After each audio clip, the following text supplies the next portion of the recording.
I want to talk about fear.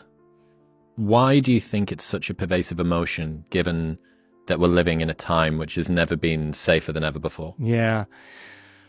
Well, I think fear has been very adaptive for us as human beings. I mean, I think, if you have a lot of common sense and you're navigating in your life, there's certain things that you avoid, that I think is healthy. And I think there's things where you can't predict something or you can't control something, and you kind of get ready. That's what the early stages of fear is. That you kind of rev up and you get ready. You're ready to perform. Anticipation. You're ready to act. You're ready for something, right? And I think that's healthy when it's within a limit. And then when it gets to that point where you absolutely have the perception that it's going to get worse instead of get better, that's when the brain goes into these high states of arousal. And the arousal is really pay a lot of attention to your body, pay a lot of attention to everything in your environment. Do not take your attention. A degree of vigilance. It is vigilance.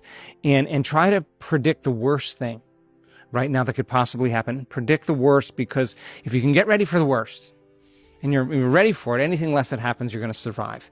So the brain actually predicts the worst case scenario. When it picks that worst case scenario, the body goes into a heightened state of fear, right?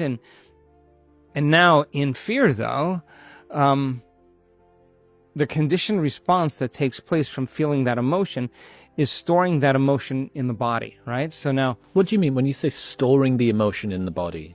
okay, so fear creates an arousal that switches on the fight or flight nervous system, right? So keep having the thought, keep having the response, and you're taking thought and in the form of chemistry, in the form of emotion, and you're literally activating that third center. And now that third center is storing an enormous amount of energy in it.